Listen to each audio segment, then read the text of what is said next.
आज एक बहुत ही छोटे से टॉपिक के ऊपर बात करने जा रहा हूँ, सिरिंज एनाटॉमी। सिरिंज जो है कि एक आमतौर पर इंजेक्शन लगाने के काम आती है, लेकिन इसके बेसिक इसका स्ट्रक्चर क्या है और इसके एनाटॉमी इसलिए बोल रहे हैं क्योंकि ये ह्यूमन के साथ आता, तो ह्यूमन में हम एनाटॉमी, फिजियोलॉजी और बायोकेमिस्ट्री की बात करते हैं, तो इसलिए मैं सिरिंज एनाटॉमी का ही इसमें वर्ड यूज़ किया। ये हमारे हेल्थ वर्कर और इन जनरल पब्लिक के लिए ये काम आएगा। तो ये पहले हमने सिरिंज को समझना कि सिरिंज है क्या। इस टाइप की सिरिंजेस होती हैं, इस टाइप की छोटी, बड़ी, इंसुलिन सिरिंज और ये होती है। अब पार्ट्स ऑफ सिरिंज क्या है, अगर हम बात करेंगे कि एक सिरिंज जो है, हम मोस्टली आजकल डिस्पोजेबल सिरिंज यूज़ करते हैं। इसके पार्ट्स जो हैं, तो इसमें एक प्लंजर होता है, एक बैरल होता है, एक कैप विद नीडल आता है, और उसके बाद जो सिरिंज जो पूरी होती है, जो उसकी नीडल होती है, नीडल में के भी आगे पार्ट्स होते हैं। तो ये एक एक पार्ट के ऊपर हम बात करेंगे कि अल्टीमेटली पार्ट हैं क्या। जैसे नीडल हो गई, नीडल हब हो गया, नीडल स्टॉपर हो गया, स्केल हो गया, बैरल, और उसके बाद प्लंजर हो गया। तो यही चीज़ें इसको हम वो डिटेल में समझेंगे। अब बैरल की बात करें, बैरल बैरल क्या होता है कि सिरिंज का एक हेलो जो पार्ट है वो सिरिंज का, उसमें हम फ्लूइड या मेडिकेशन उसमें हम भरते हैं, और इसके ऊपर मार्किंग होती है जो जो ml या cc में होती है, मोस्टली cc में ही होती है। तो इसको हम बैरल बोलते हैं, जो बाहर वाला पोर्शन होता है।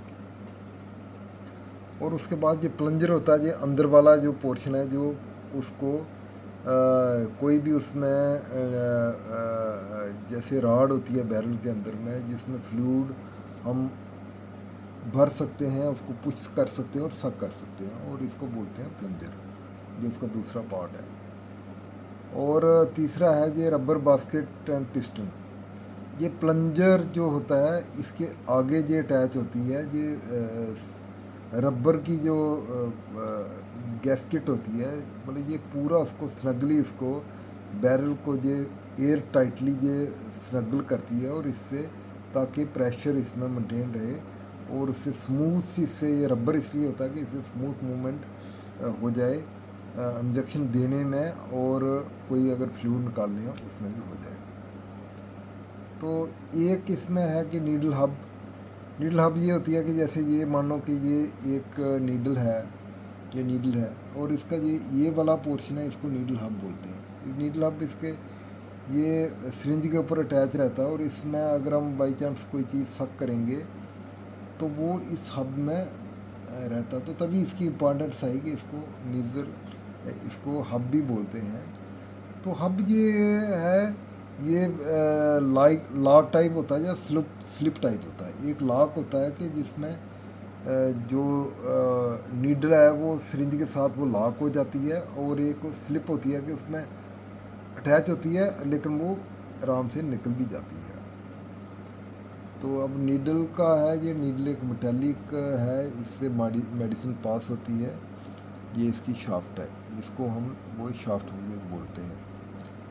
अब है नीडल वेवल। नीडल वेवल ये होता है कि एक जो नीडल के आगे वाला जो हिस्सा होता है, उसको इस तरीके से कट किया होता है कि नीडल का ये ल्यूमन जहाँ पे रहता है, इसकी ये वाली मार्जिन भी कटिंग होती है, और इसके ऊपर ये टिप होता है, ये भी कटिंग होता है। तो इसमें पेनिट्रेशन बड़ा इजी हो जाता है और पेनलेस होता है, और आराम से यहाँ से इसमें मेडिसिन भी वो आराम से चली जाती है। तो उसके बाद आ गया जो नीडल कैप। नीडल कैप जो होती है, जो ये वाली नीडल है, इसको जो प्रोटेक्ट करने के लिए ये कैप लगाई जाती है, इसको कैप बोलते हैं। इसका यही है कि स्टेबिलिटी और मेंटेन रहे और किसी को इंजरी ना हो, ये कैप इसके ऊपर लगी होती है।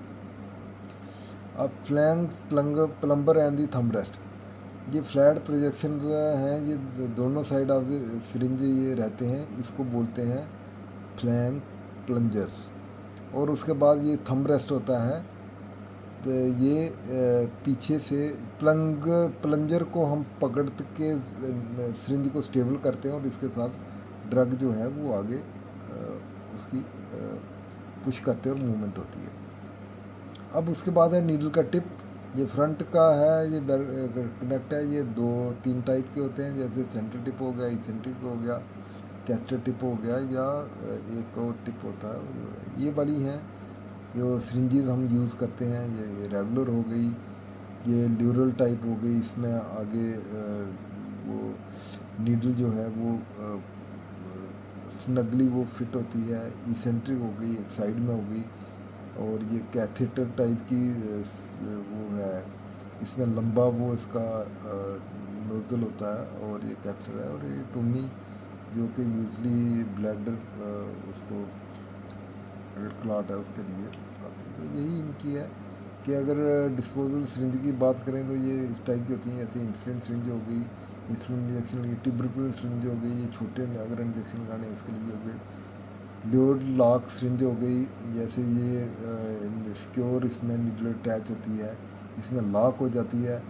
कैथेटर टाइप सिरिंज होती है जो यूजली इरिगेशन ट्यूब और फीडिंग के लिए या सिरिंजिंग के लिए यूज होती है। और रेगुलर जो सिरिंज है वो रेगुलरली वो यूज्ड होती है। तो इसके अगर हम कहें कि ये बनता किससे है, जो मटेरियल क्या इसमें यूज होता है, जो बैरल होता है, जो वो पॉलीप्रोपाइलिन प्लास्टिक होता है, जो प्लंजर होता है उसका वो सिंथेटिक रबर होता है, और जो नीडल है वो स्टील की बनी होती है। तो डिफरेंट साइज़ कौन से हैं नीड सिरिंज के, 1 ml, 2 ml, 5 ml, 10 ml, 20 ml, 50 ml, और इसके बाद भी 500 ml तक ये सिरिंजेस पाई जाती हैं। वो अलग अलग डिपेंड करता है कि कौन सी जगह कहाँ पे कैसी वो है, वो नीडल ये सिरिंज जो है वो यूज़ होनी है। तो डिस्पोजल सिरिंज का अगर हम देखेंगे यूज़ कहाँ पे है, इंजेक्शन देने के लिए होता है। अगर ब्लड हमें निकालना है उसमें भी हम यूज़ करते हैं। अगर कोई बोन को अगर फ्लश करना है तो उसमें हम नीडल निकाल के भी उसको फ्लश करते हैं। वैक्सीन के लिए करते हैं। आईवी अगर हम एडमिनिस्ट्रेशन करना उसके लिए करते हैं। हालांकि उसके लिए आईवी एडमिनिस्ट्रेशन के लिए कैंडला यूज़ था, बट फिर भी नीडल भी यूज़ होती है। फीडिंग के लिए, रॉयल ट्यूब फीडिंग के लिए वहाँ भी हम ये अलग टाइप की वो करते हैं। अगर ईयर में वैक्स है तो वहाँ सिरिंजिंग करते हैं, तो वहाँ भी ये यूज़ होती हैं। और अगर कैथेटर और ब्लैडर को फ्लश करना हो तो उसके लिए एक बड़ी वो फ्लशिंग नीडल होती है, या टूमी नीडल है, वो ब्लैडर को फ्लश करने के लिए। तो ये वाली नीडल वहाँ पे, ये वाली सिरिंजेस वहाँ पे यूज़ होती हैं। अब ये है कि नीडल जो है कि सिरिंजेस हैं कि जो कौन सी टाइप की, एक होती है रेगुलर जो IM IV देने के लिए देते हैं, जो रेगुलर होती हैं, तो उसमें कोई ज़्यादा प्रेशर नहीं चाहिए होता। उसमें ज़्यादा ल्योर लॉक जो होती है, जहाँ की प्रेशर ज़्यादा चाहिए, जैसे कि हमें किलाइड में कोई इंजेक्शन देना या और कोई हाई प्रेशर वो इंजेक्शन देना, तो उसमें ये ल्योर लॉक इसमें के नीडल को ट्विस्ट स्क्रू टाइप एक वहाँ पे होता है, तो स्क्रू में नीडल को रखना होता है, तो टाइट करना होता है, तो उसके बाद नीडल निकलेगी नहीं। जितना मर्ज़ी प्रेशर होगा सिरिंज के अंदर, नीडल डिस्चार्ज नहीं होगी। हमने देखा गया कि जैसे हम कोई भी अगर इंजेक्शन दे रहे होंगे रेगुलर लॉक से, अगर हम दें कोई अगर प्रेशर वाला इंजेक्शन हो, थिक इंजेक्शन हो, तो वो नीडल है वो होता है कि नीडल डिस्लॉज हो जाती है और ड्रग जो है वो बाहर चला जाता है। लेकिन ये प्रॉब्लम इसमें नहीं आती है। अब इसेंट्रिक एक वो है जैसे सिरिंज है, इसमें एक साइड पे उसका वो नीडल एक साइड पे होती है। तो ये आईवी इंजेक्शन के लिए बेस्ट है, क्योंकि आईवी इंजेक्शन में हमें 25 या डिग्री पे वो इंजेक्शन देना होता है। तो जो अगर सेंटर में होगी, बड़ी नीडल होगी, तो उसमें ये पॉसिबल नहीं होता देना। तो कैथेटर एक नीडल होती है जो नॉर्मली जो है, जो कैथेटर फ्लश करने के लिए फीडिंग ट्यूब या सिरिंजिंग जो पहले बोला। टूमी जो है कि ये लार्ज कैपेसिटी नीडल होती है, ये ब्लैडर को फ्लश करने के लिए ये इस्तेमाल होती है। तो जैसे ये मैंने पहले ही बोला, ये लॉक ल्योर स्लिप एंड ये है, यहाँ पे ये होता है कि इसका चांसेस ये होता है कि यहाँ से ये निकल सकती है। ये जल्दी फिट होती है, जल्दी वो करती है। लेकिन ये है कि लॉक वाली जो ल्योर नीडल है, तो इसमें जितना मर्जी प्रेशर हो जाए, स्लिप होने के चांसेस नहीं होते हैं। तो जो डिस्पोजेबल सिरिंजेस हमने जो देखी हैं, यूजली ये हैं, ये एक एयर उसमें कम्प्लीटली ये एयर उसमें थोड़ी सी स्टाइल एयर होती है। तो ये वाली एयर क्यों होती है, इसके लिए भी एक रीज़न है क्योंकि एयर इसलिए इसमें रखते हैं कि उसमें उसकी स्टेबिलिटी मेंटेन रहे, और जैसे ईटीओ रेडिएशन जिससे भी होते हैं तो तभी ऐसे।